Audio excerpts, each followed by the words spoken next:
কুমড়ো ফুলের বড়া আমাদের বাড়ির সকলেরই ভীষণ পছন্দ, কিন্তু যখন অল্প মাত্রায় পাওয়া যায় তখন এই ধরনের রেসিপি করা হয় না। দু চারটে ফুল পাওয়া গেলে মাছের ঝালের মধ্যে আরে দিয়ে খেয়ে নেওয়া হয়। তো আজকে অনেকগুলোই ফুল পাওয়া গেছে, সেজন্য আজকে একটা বড়া রেসিপি শেয়ার করছি। আশা করছি ভালো লাগবে। ভিডিওটি শেষ পর্যন্ত দেখার অনুরোধ রইল। এখানে নিয়েছি আমি 15-20টার মতো কুমড়ো ফুল। সকালের তোলা ফুল, সেজন্য একটু ফুলগুলো মুচড়ে গেছে। এখন এইভাবে ফুলগুলোকে ছিঁড়ে বোটা থেকে আলাদা করে নিচ্ছি, আর এইভাবে ফাঁকা করে একটু চেক করে নেব, যদি ভেতরে পোকা টোকা থাকে তো ভালো করে দেখা যাবে। তো এইভাবে সব ফুলগুলোকেই বোটা থেকে ছিঁড়ে আলাদা করে নিচ্ছি।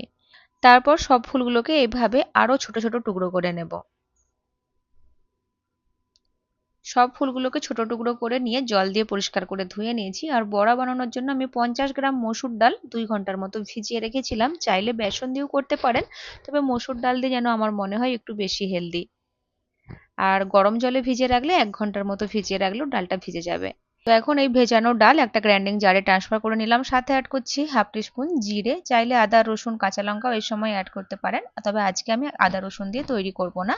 তো এভাবে একদম স্মুথ করে ডালটাকে পেস্ট তৈরি করে নিয়েছি। তারপর একটা বোলের মধ্যে ট্রান্সফার করে নিচ্ছি। আর বড়াগুলো যাতে একটু বেশি ক্রিস্পি হয় তার জন্য 2 টেবিল চামচ চালের গুঁড়ো অ্যাড করলাম, আর একটা বড় সাইজের পেঁয়াজ, 2-3টে কাঁচা লঙ্কা, বেশ কিছুটা ধনে পাতাকে কুচিয়ে রেখেছিলাম। তো সবকিছুই এই ডালের ওপর অ্যাড করে দিলাম। তারপর এই ফুলগুলোকেও অ্যাড করে দেব।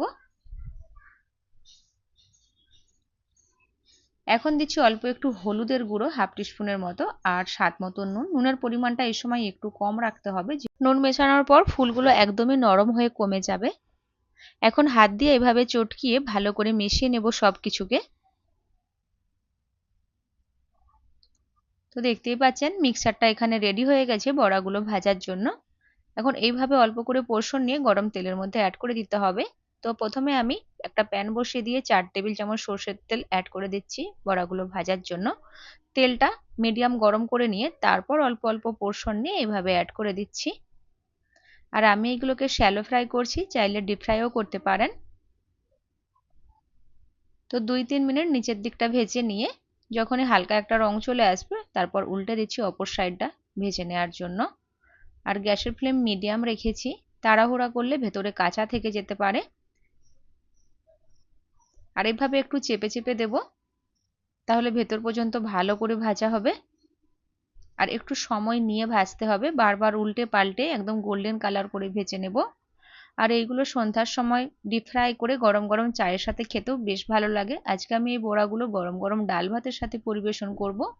তো রেসিপি সিম্পল হলেও খেতে কিন্তু বেশ ভালো লাগে।